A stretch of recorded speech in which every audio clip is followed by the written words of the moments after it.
My name is Laura. 6 months ago, I married my high school sweetheart, Matt. We've known each other since childhood, so I've always been close to his family, which made the wedding process incredibly smooth.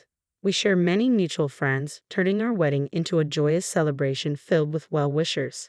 I promised to stand by Matt for the rest of our lives. A few months after we got married, I discovered I was pregnant. I was over the moon, and the blessings kept coming. Matt's mom was incredibly supportive, helping us out almost every day. Since we got married, we've been living with Matt's parents. As an only child, Matt was raised with a lot of love and care, so living with his parents after our wedding felt like the natural choice. I had no qualms about it and agreed immediately. From the day after our wedding, I enjoyed doing household chores with my mother-in-law, and we would chat about all sorts of things. When I announced my pregnancy, she cried tears of joy, celebrating as if it were her own good news. Whenever I tried to do anything around the house, she'd say, "Don't worry, Laura, I've got this," and take over. I'd reassure her, "I'm feeling fine today, really," but she'd insist, "You have to think of the baby first.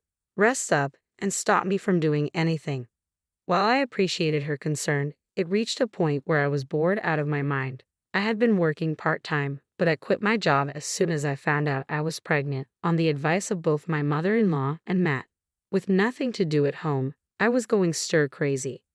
I feel like moving around a bit. Can I go shopping? Need anything?" I'd ask, hoping for some freedom. But she'd firmly respond, "Absolutely not. You're not even in your second trimester yet. You need to rest," and wouldn't let me leave the house. I understood her concern, but it felt suffocating. She had a miscarriage before having Matt because she continued working, so she was worried I'd face the same fate. "If you're not careful, you'll end up in the hospital like I did," she warned me. Not wanting to create tension, I decided to take it easy until my second trimester. Once I reached that milestone, she started allowing me short walks. Matt and I would go out on his days off, buying snacks from a local store and having little picnics. Sometimes I'd go for a walk with my mother-in-law while shopping. She even started cooking with me again. I realized she was just deeply concerned for me during the early stages of my pregnancy. At 38 weeks, my water broke while I was climbing the stairs at home. With Matt and my father-in-law at work, my mother-in-law quickly drove me to the hospital. Matt had already coordinated everything with the hospital, so by the time our baby Brian was born, he was right there with us. Matt was the first to hold Brian. "Oh, he's so adorable," he said, his eyes welling up with tears as he lovingly gazed at our newborn. Seeing him so emotional made me tear up too. "Thank you, Laura. I'm so happy right now," Matt said, smiling at me, and I couldn't help but cry. "May I come in?" My mother-in-law, who had kindly stepped out of the room, peeked her head in. "Go ahead and hold him, Mom. He's really cute," Matt said, handing Brian over to her. I felt a bit awkward. My mother-in-law had been incredibly supportive and was eagerly awaiting her grandchild. What would she say now that Brian was here? The thought made me anxious. "Thanks to you, we were able to have Brian safely. Thank you so much," I said to her, grateful for all her support. But her response was unexpected. "He doesn't look like him." "What?" I asked, unsure if I heard her correctly. "What do you mean? He doesn't look like Matt. Are you sure he's Matt's child?" What was she talking about? This should have been a happy moment, but my heart started racing uncontrollably. "What are you saying?" Matt immediately confronted her, but she continued without apologizing. "Look at Matt's baby pictures. Brian doesn't resemble him at all," she said, showing us a baby picture of Matt on her phone. "Well, they don't have to look exactly alike," I started to say, but before I could finish, she stormed out of the room, exclaiming, "I can't deal with a child whose parentage is in question." "Hey, Mom," Matt said, following her out and leaving me alone. I looked at Brian's face and started to cry. He looked so much like Matt, especially around the eyes and ears. Matt never returned to the room and only texted me to say he was going home with his mom. I was stunned by his behavior but too exhausted to confront him. A few days later, on the day of my discharge, Matt came to pick me up but seemed distant. "What's wrong? We get to live together starting today," I said, trying to lift the mood, but he didn't seem happy. "Mom's still upset. Try not to provoke her," he said. I had just given birth and was mentally and physically drained. Why did I have to be considerate of her on the day I was discharged? I didn't say anything and the ride home was silent. The tension didn't ease even after we got home. As soon as I walked in, my mother-in-law greeted me with sarcasm, saying, "Oh, you're back. My father-in-law avoided eye contact, and my mother-in-law continued with snide remarks. I've told you many times, this child is Matt's. His name is Brian. Won't you please love him? I pleaded, but she ignored me completely. Say something, Matt, I cried out, but he responded coldly, it's true. He doesn't look like me. At that moment, my tears dried up. Matt, who should have supported me, had abandoned me. Looking back, I wish Matt had stood up to his mother. But instead, he sided with her. I felt hollow and resigned myself to the idea that my mother-in-law might never love Brian. Matt wasn't helping with childcare either, which only added to my stress. Can you feed him formula while I take a shower? I asked. Matt replied, I've been working all day. Why should I lose sleep over a child who might not even be mine? I couldn't believe this was happening. Never mind, I said, feeding Brian the formula myself and quickly taking a shower once he fell asleep. This had become my life. If it had only been my mother-in-law, I might have considered getting a DNA test to prove her wrong. But even Matt wasn't convinced Brian was his. That hurt more than anything. My parents had moved to the countryside soon after I got married, so I couldn't rely on them for support. They had been thrilled about my marriage and had welcomed Matt as if he were their own child, which made it impossible for me to confide in them. After months of this, my mother-in-law, who had been avoiding me, finally spoke up. Laura, can you bring the baby to the living room? All right, I replied. My mother-in-law had been ignoring both me and Brian, and I thought she might finally apologize. But my expectations were quickly dashed when I arrived in the living room and found both her and Matt sitting there. Could you please leave with that child? She demanded. What? I was stunned and at a loss for words. She glanced at Brian and continued, he still doesn't look like him. I've had enough. Matt remained silent. At that moment, I couldn't take it anymore. Fine, if that's how you feel, I'll pack my things and leave, I said, grabbing the divorce papers and starting to pack. Matt said nothing and continued his conversation with his mother. Make sure you pay child support, she said. How can we when we're not even sure he's Matt's? My mother-in-law shot back.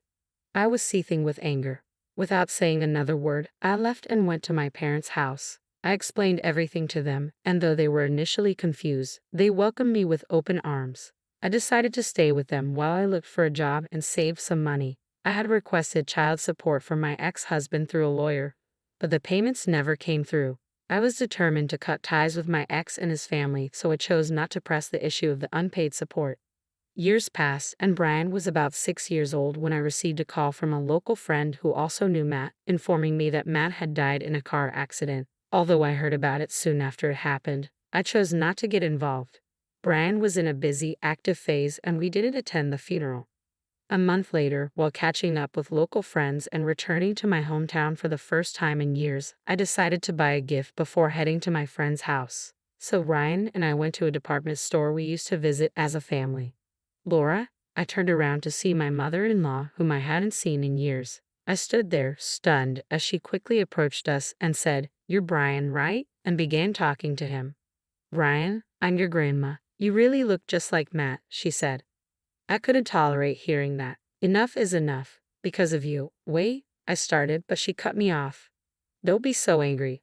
I've wanted to see you for so long. Feeling my frustration rising, I said, Excuse us, and pulled Brian away, leaving the scene.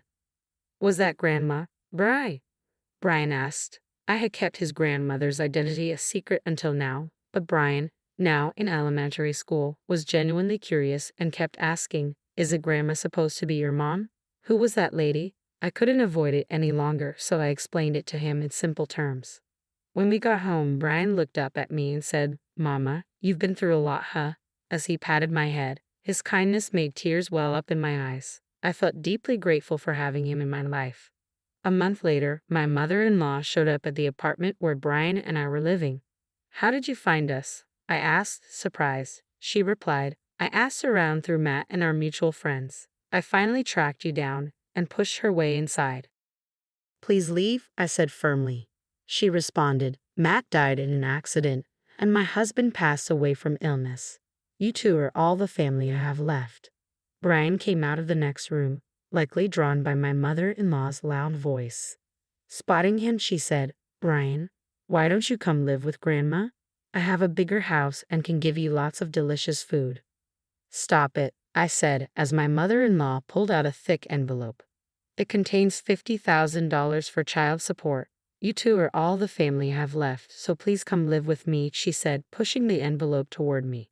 Then she turned to Brian with a smile and said, Brian, Grandma wants you to come live with her. I'll buy you anything you want, okay? In that moment, I felt overwhelmed and on the verge of tears. I was torn between questioning why now and wondering if I should deny Brian the chance to have another grandmother. I was at a loss for words. Then Brian spoke up. I'm not going. My mother-in-law let out a confused sound at Brian's words. Brian, what are you saying? You can live with Grandma. There'll be lots of delicious food, and I'll buy you toys, she said, trying desperately to persuade him. I don't want to. You were mean to Mama, right? My only grandma is Mommy's mom, Brian said, pulling away from her and sitting down beside me. My mother-in-law fell silent, her expression reflecting a sense of defeat. After staring at us for a moment, she abruptly stood up and left the house without another word. We haven't heard from her since that day, and she never visited us again. The child support money she left behind remains untouched, saved for Brian's future. When I consulted my parents about whether to return the money, they said, you never received child support before, so it's fine to keep it. Taking their advice, I decided to keep it. I hadn't heard anything about my mother-in-law since then, but honestly, it no longer matters to me. I have Brian, who is so strong and steadfast by my side. Even at his young age, Brian protected me from his grandmother's advances and chose me over her tempting offers. I love him with all my heart and am committed to raising him responsibly. I want to ensure his happiness, even without a father, now and forever.